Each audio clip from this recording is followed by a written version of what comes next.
The year 1897 was a time of many terrifying events in the great house at Collinwood, and these events had a lasting effect on all who lived there and all who would come after them.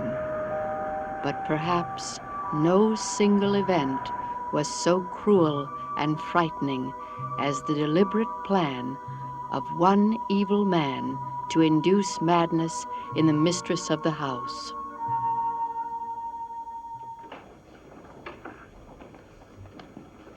Judith, I'd like to speak to you for a moment. May I sit down? You are the one. What are you talking about? You are the one. I don't understand, Judith. You made Timothy Shaw poison me.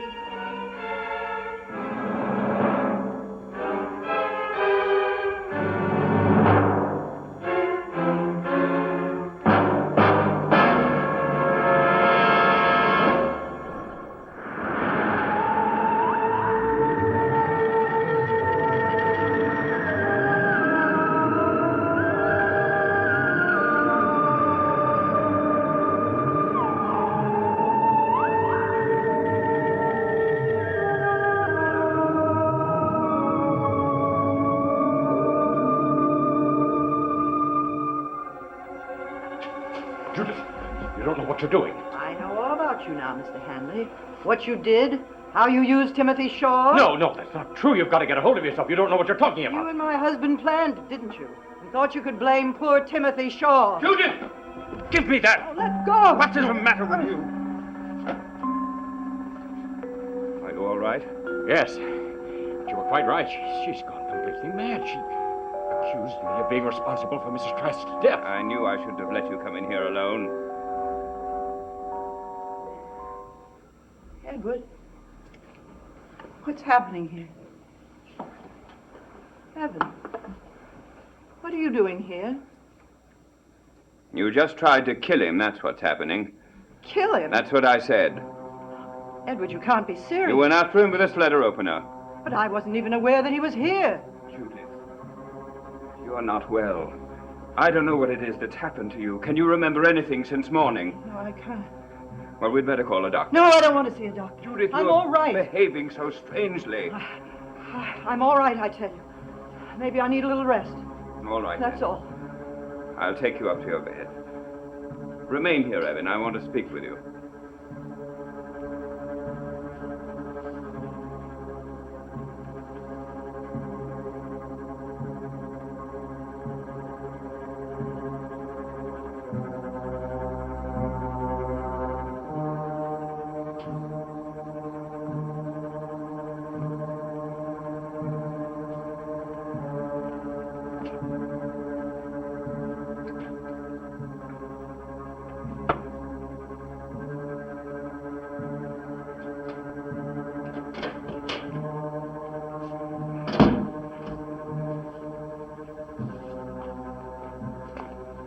Well, Mr. Hanley, and where have you been for the past 24 hours? Never mind.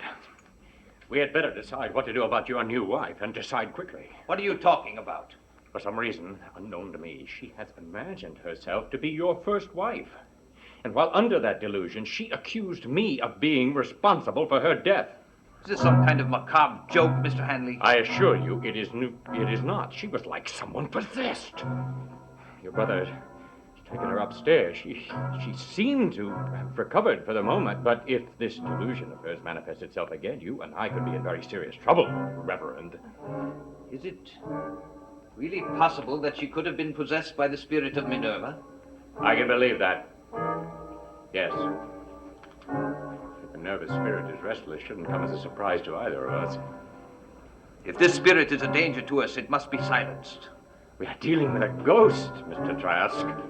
A ghost that obviously will not rest until it causes trouble for us. Then we must put it to rest. It is easier said than done. But there must be a way, Mr. Henry. I want you to find out what it is. What's the matter? Nothing. I'm just thinking about something. What? fear, Mr. Trask. Fear. What are you getting at? Even though your first wife is dead, Judith still has an enormous fear of her. So? Well, perhaps we can use that fear to our advantage. How? By bringing your first wife back to haunt Judith. According to what you've told me, Mr. Hanley, that's already happening. Yes, but certainly not to our advantage. What do you intend to do? I'll explain that when the time comes. In the meantime, I would remind you that Judith has changed her will in your favor. I'm aware of that. If anything should happen to her, you would become master of Collinwood. Your point, Mr. Hanley? Well, I think my point should be very obvious. I mean to be taken care of.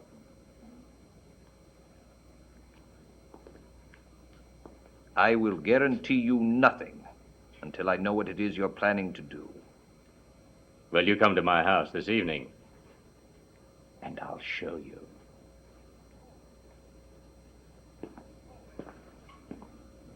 Oh, and bring a picture of your first wife with you. Why? I'll tell you when the time comes. But I will tell you this much now. If my plan succeeds, Judith will never be a problem to you again. And you will be a very rich man, Mr. Trask.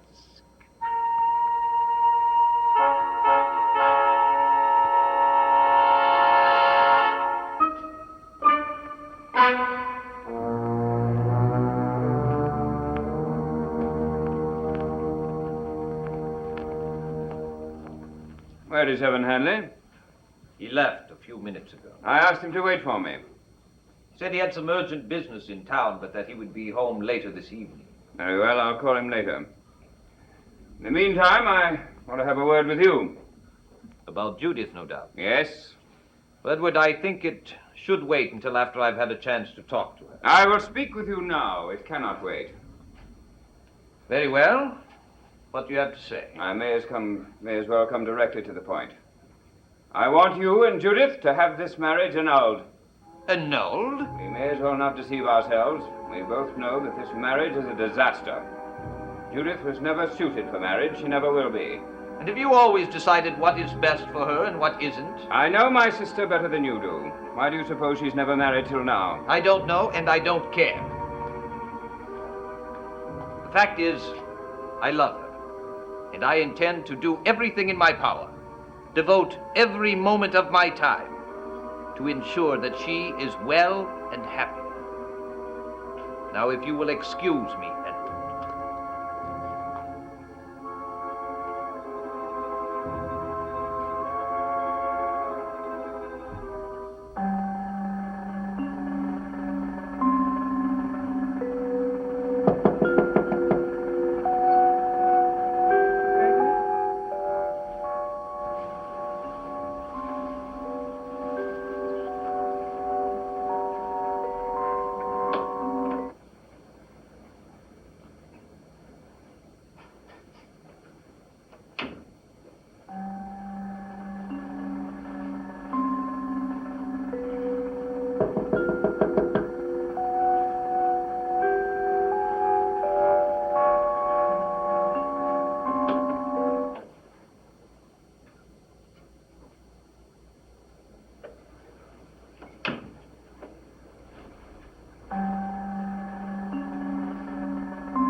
Who is it? It's Gregory, darling. Open the door. Did you knock a moment ago? No, why? Someone did. When I went to the door, there was no one there. Well, perhaps you just thought you heard nothing. Oh, Gregory, I'm so glad you're home. So am I. Your brother Edward just gave me quite a scare. What do you mean? Hasn't he told you? Told me what? Well, he's apparently very concerned over your state of mind. has no reason to be. That's what I told you. Had a disturbing dream, but there's nothing wrong. Now, I didn't say I agreed with him, did I? No, you didn't. Then stop being so upset. I'm not myself today. If it has anything to do with me, I wish you'd tell me. It has nothing to do with you, Gregory. Well, whatever it is, we shall face it together. Now, you must not be afraid, Judith. You must not be afraid. I'm not afraid as long as you're with me.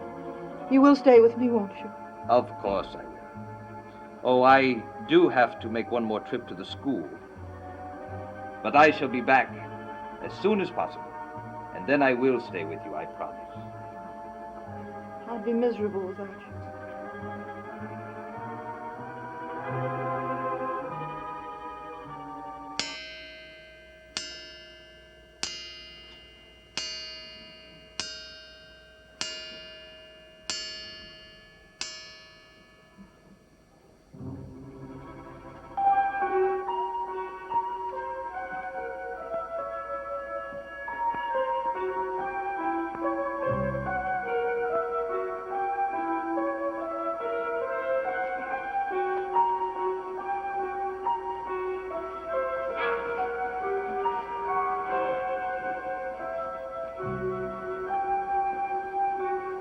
Such a brooding expression.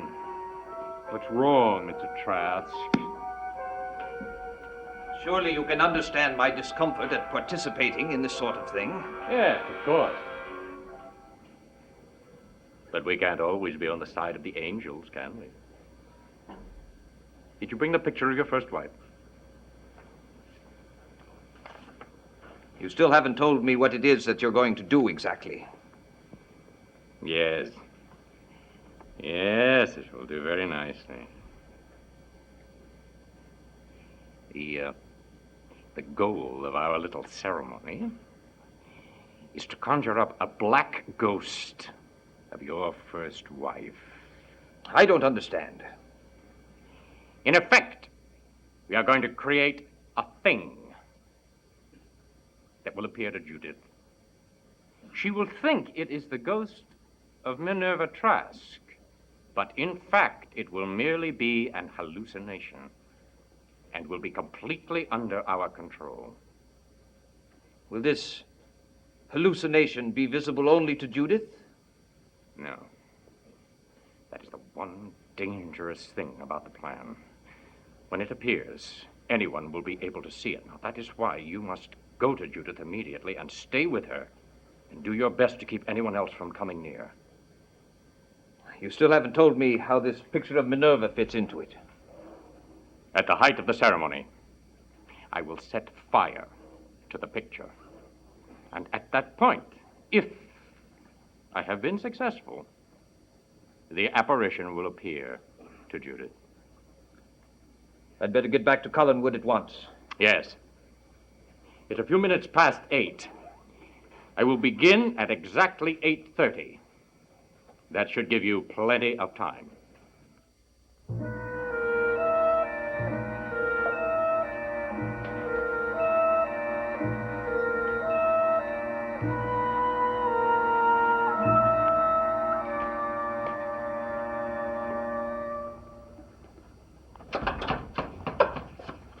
How is my wife? I've just come down from her room. I think she's calmed down a bit. I thought she would after the talk I had with her this afternoon. I'll go up and see her. Oh, before you go, would you come into the drawing room for a few minutes? I want to ask you some questions. Edward, I don't want to leave her alone any more than is necessary. Well, this won't take long. Very well.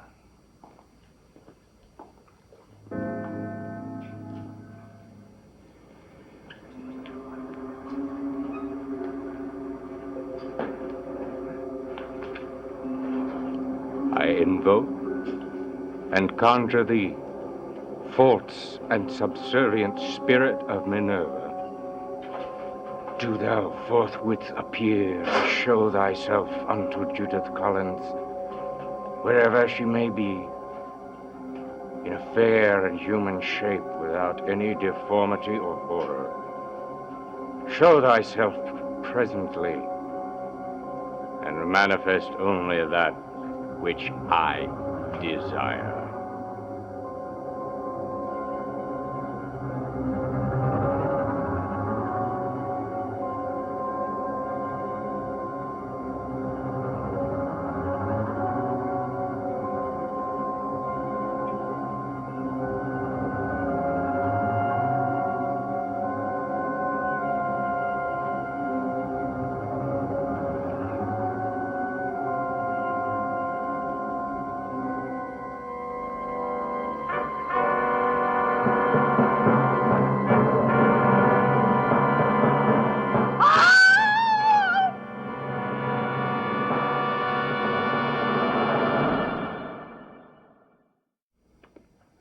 The most curious and disturbing thing about Judith's behavior is what she said to Evan Hanley.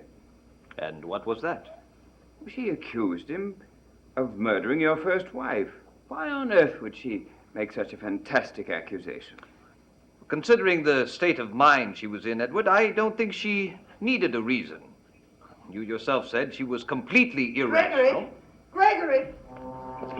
Judith, what's the matter? Oh, thank the Lord you're home. Well, I told you I would be home early, don't you remember? Yes, of course. Judith, you're trembling. What's wrong? Oh, nothing. It was just a slight chill in my room. Edward, I would like to speak to Judith alone. Would you excuse us, please? Come, my dear.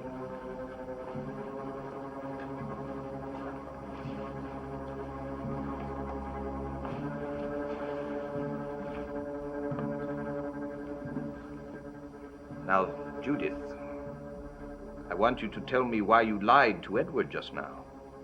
Lied? Yes. He asked you what was wrong, and you said nothing, but that wasn't true. I could see it in your eyes. Gregory, a few moments ago in my room, Go on, my dear. Don't be afraid to speak. I saw Minerva's spirit. It appeared suddenly in a corner of the room. It must have been your imagination. Even if it were possible for spirits to return from the dead, Minerva's never would. She was a kind and tolerant woman. And I know that wherever she is now, she looks upon our union with the greatest of joy. I suppose she does. Now, you know how I feel about alcoholic beverages, but I think perhaps a little brandy will help calm your nerves. Gregory. What is it? Gregory. She's here again. I beg your pardon? On the other side of the room. Look and you'll see her.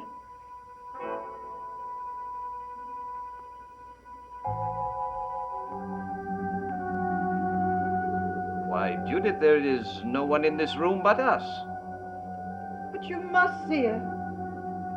She's there in that chair. Judith, it is all in your mind. No, it can't be. But it is. Now, I want you to look at me. Judith, I want you to recall what I told you this afternoon about being afraid. I remember that. Now, let me finish. For some reason, the memory of Minerva is dominating your thoughts when you should be thinking about us and our future together. Now, if you think about that, everything will be all right, I assure you. Now, that's what you want, isn't it? Yes, very much. Good. Now then, turn around and look across the room. Go on. Turn around and tell me what you see.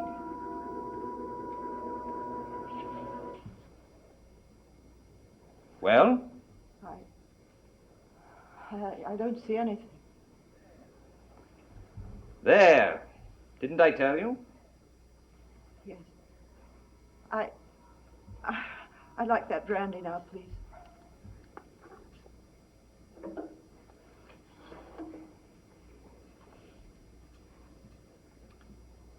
You are still very upset, Judith. I'm all right. I don't see her anymore. Her? Your wife. But Judith, you are my wife.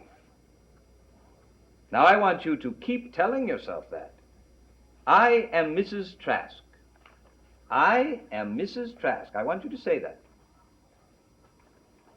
Now come, Judith. My students don't hesitate. I'm not feeling well. You should rest. You must go up to your room now. Perhaps you're right. Perhaps I do need my rest. Aren't you coming with me? I have a few things to do down here. Can't you do them later? Now, come, Judith. You sound as though you were afraid to go up to your room alone. You're not afraid, are you? No. No, of course not.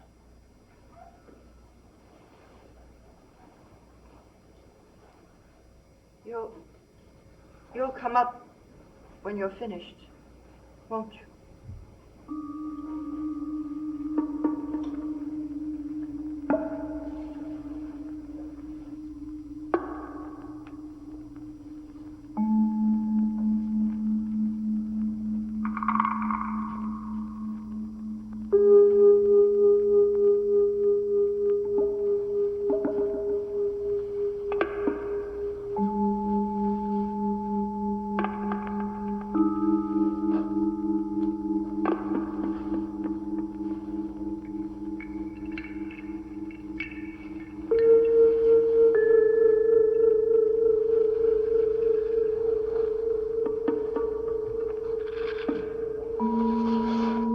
Don't come any closer. Don't come near me.